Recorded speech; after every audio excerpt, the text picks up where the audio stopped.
والسلام علی رسول اللہ اما بعد۔ امام بخاری کہتے ہیں کہ ہمیں بیان کیا محمد بن محبوب نے، وہ کہتے ہیں ہمیں بیان کیا حماد بن زید نے ایوب سے، وہ محمد سے، وہ ابو ہریرہ رضی اللہ عنہ سے، وہ کہتے ہیں لم یکذب ابراہیم علیہ الصلاۃ والسلام الا ثلاث کذبات، ابراہیم علیہ السلام نے صرف 3 جھوٹ کہے تھے، ثنتین منہن فی ذات اللہ عز وجل، 2 ایسے تھے جو اللہ کی ذات کے لیے خالص تھے، قولہ انی سقیم، ان کا یہ کہنا کہ میں بیمار ہوں، وقولہ، اور ان کا یہ کہنا بل فعلہ کبیرہم ھذا، بلکہ یہ کام ان کے بڑے نے کیا ہے، یہ 2 باتیں اللہ کی ذات میں تھی، وقال، اور انہوں نے کہا تھا بین ہوا ذات یوم وسارتو، اس دوران کے ایک دن وہ اور سارا، اذ اتا علی جبار من الجبابرہ، جباروں میں سے ایک جبار جو تھا، ظالموں میں سے جو ایک ظالم تھا، اس کے پاس آئے، فقیل لہو، اس جابر سے کہا گیا ان ھذا رجل معہ امرأۃ من احسن الناس، یہ ایک ایسا آدمی ہے کہ اس کے پاس لوگوں کی حسین ترین، لوگوں میں سے حسین ترین عورت اس کے پاس ہے، فارسل الیہ فسألہ عنہا، اس نے ابراہیم علیہ السلام کی طرف پیغام بھیجا اور ان کے بارے میں پوچھا کہ یہ تیری کیا لگتی ہے، فقال من ہذہ، اس نے کہا یہ کون ہے، قال اختی، ابراہیم کہنے لگے یہ میری بہن ہے، فاتا سارہ، ابراہیم علیہ السلام سارہ کے پاس آئے، فقال یا سارہ، کہنے لگے یا سارہ لیس علی وجہ الارض مؤمن غیری وغیرک، زمین پر یہاں پر میرے اور تیرے سوا کوئی مومن نہیں ہے، وَإِنَّ هَذَا سَأَلَنِي عَنْكِ، اور اس نے میرے سے تیرے بارے میں پوچھا ہے، فَأَخْبَرْتُهُ أَنَّكِ أُخْتِي، میں نے اس کو بتلایا ہے کہ تو میری بہن ہے، فَلَا تُكَذِّبِينِ، لہٰذا تو میری تکذیب نہ کر دینا، ادھر جا کے مجھے جھٹلا نہ دینا، فَأَرْسَلَ إِلَيْهَا، اس نے حاجر کی طرف پیغام اماں سارہ کی طرف پیغام بھیجا، فلما دخلت علیہ، جب اماں سارہ اس کے پاس گئی، ذهب يتناولها بيده فأخذ، وہ اپنے ہاتھ کے ساتھ انہیں پکڑنے لگا، وہ اللہ کی طرف سے مفلوج کر دیا گیا، پکڑ لیا گیا، فقال ادع اللہ لی ولا اضرک، وہ کہنے لگا اللہ سے میرے لیے دعا کرو، میں تجھے کچھ نہیں کہوں گا، فدعت اللہ، انہوں نے اللہ تعالیٰ سے دعا کی، فاطلق، وہ کھول دیا گیا، ثم تناولها الثانیہ، پھر اس نے دوسری دفعہ کوشش کی، فاخذ مثلها، وہ اسی کی طرح پکڑ لیا گیا، او اشد، یا پہلے سے زیادہ سخت پکڑا گیا، فقال ادع اللہ، اس نے کہا اللہ سے دعا کرو، لی میرے لیے، ولا اضرک، میں تجھے ضرر نہیں دوں گا، فدعت اللہ، اس نے اللہ سے دعا کی، فاطلق، بس اس کو کھول دیا گیا، فدعا بعض حجبتہ، اس نے اپنے بعض جو اس کے محافظین تھے ان کو بلایا، فقال انک لم تأتنی بانسان انما اتیتنی بشیطان، تو میرے پاس کوئی انسان نہیں لے کر آیا، تو میرے پاس کوئی جن لے آیا، شیطان لے آیا، لے جاؤ اسے یہاں سے،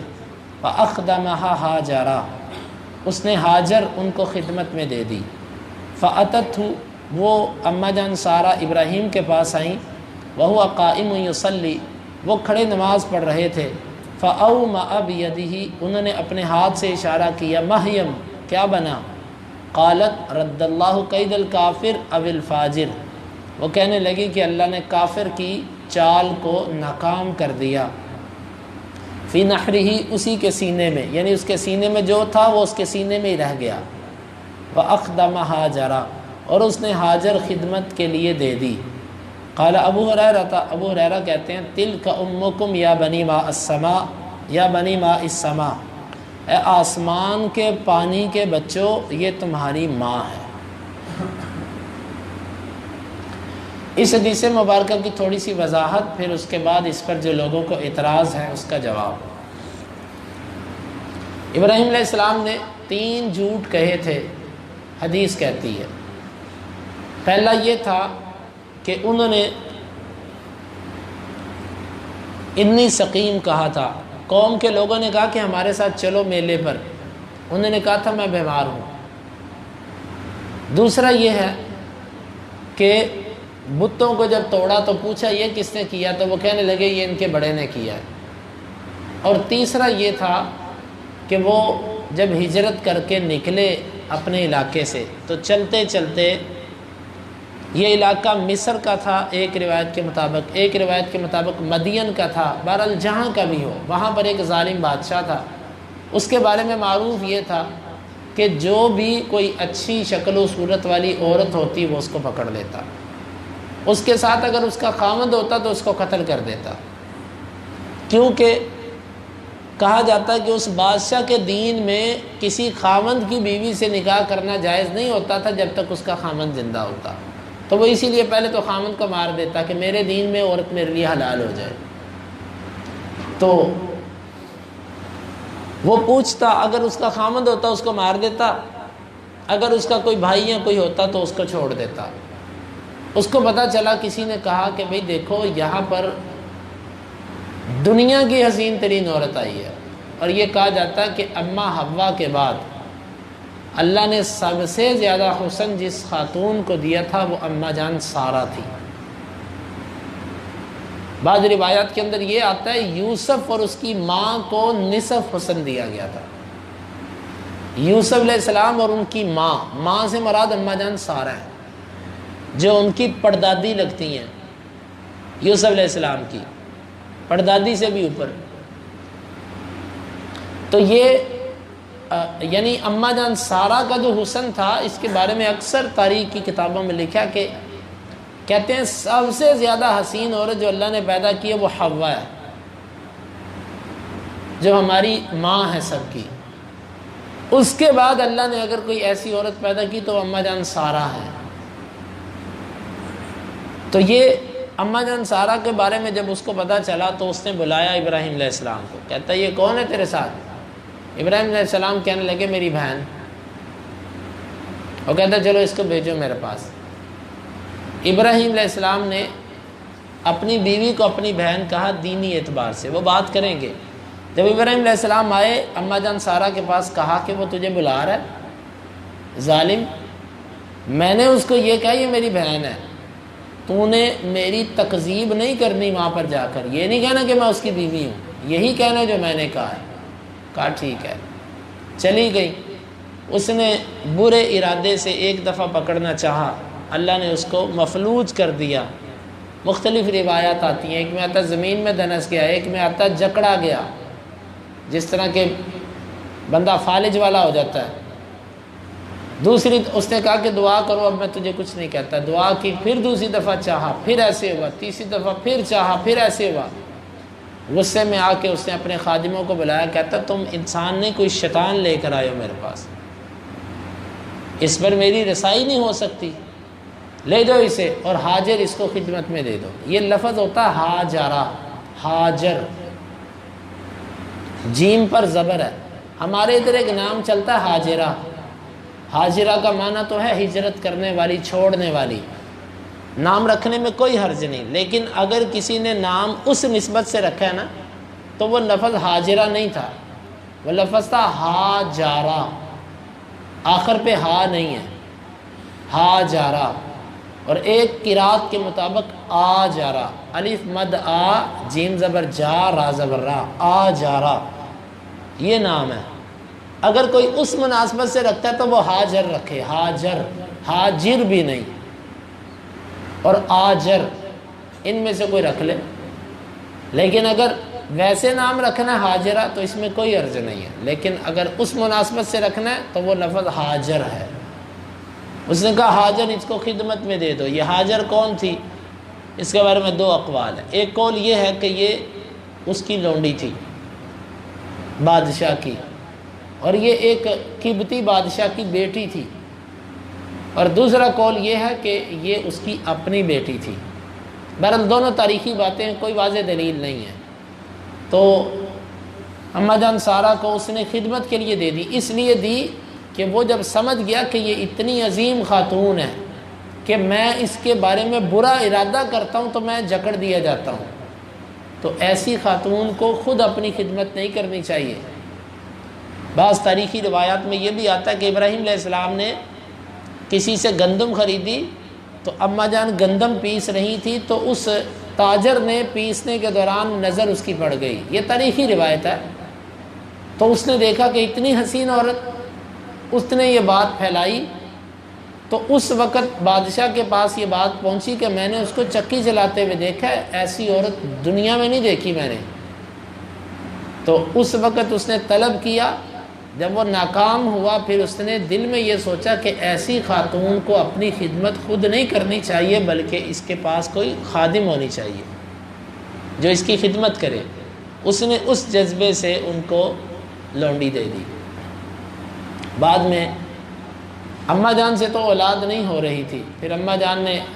جو ہے وہ ابراہیم علیہ السلام کو کہا کہ آپ اس سے اپنا تعلق قائم کریں۔ اس سے اللہ تعالیٰ نے ہمارے نبی کریم صلی اللہ علیہ وسلم کے والد، ہم سب مسلمانوں کے روحانی باپ اسماعیل علیہ السلام کی ولادت اماں جان ہاجر سے ہوئی۔ اور ابو ہریرہ ادھر سے ابراہیم علیہ السلام نماز پڑھ رہے ہیں، اور دیگر روایات کے اندر آتا ہے کہ جب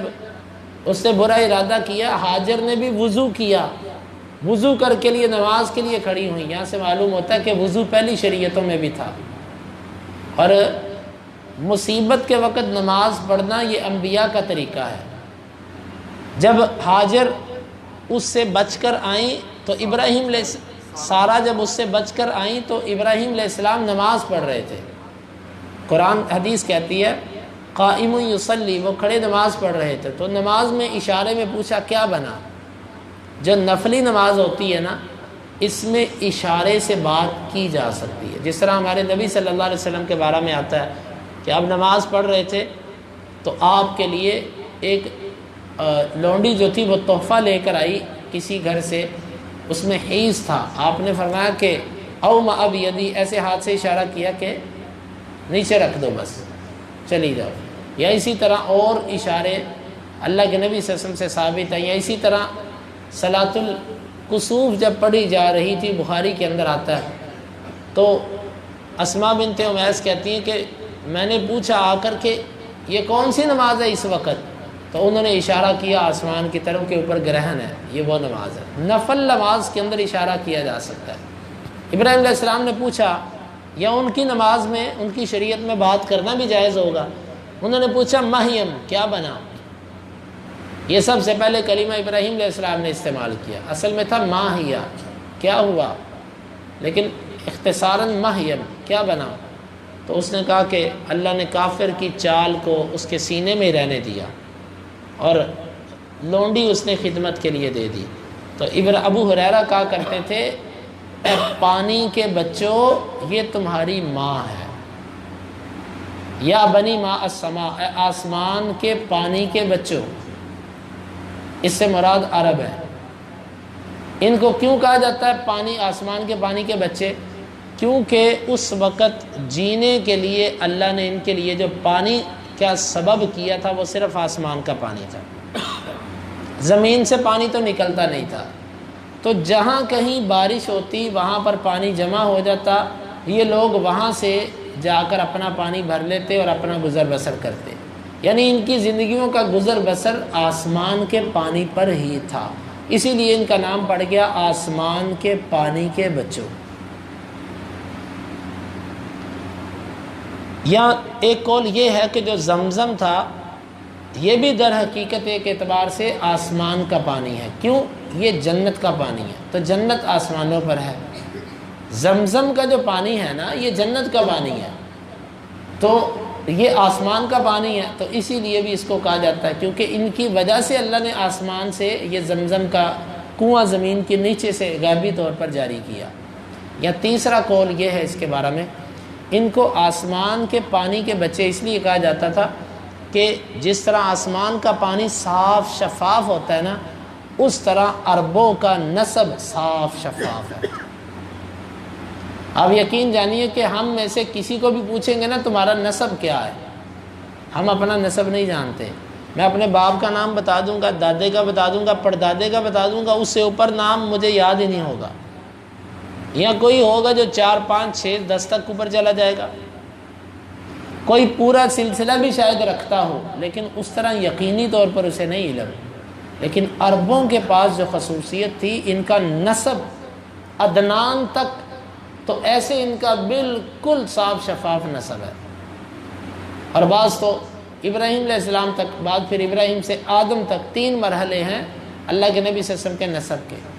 ایک نسب وہ ہے جو یقینی ہے، وہ آپ سے لے کے عدنان تک، اس کے اندر دہائیوں باپ آتے ہیں آپ کے. پھر اس کے بعد دوسرا نسب ہے عدنان سے ابراہیم علیہ السلام کا، اس کے بارے میں آپ نے فرمایا کہ اخطأ النسابیون، نسب بیان کرنے والوں نے اس میں غلطی کی ہے. اور تیسرا نسب ہے ابراہیم سے آدم کا، اس میں بھی غلطی کا امکان موجود ہے. تو یہ جو ہے ان کا نسب بڑا صاف شفاف ہے، اس مناسبت سے ان کو کہا جاتا ہے. تو بہرحال یہ ہے اس حدیث کے بارے میں تھوڑی سی گزارش. آج گفتگو کچھ لمبی ہو گئی، اس حدیث پر جو اعتراض ہے وہ انشاءاللہ ہم کل کے درس میں رکھتے ہیں. اللہ تعالی ہمیں ان احادیث کو سمجھنے کی اور ان کے تقاضوں کو پورا کرنے کی توفیق عطا فرمائے. سبحانک اللہم ربنا و بحمدک، اشہد ان لا الہ الا انت، استغفرک و اتوب الیک.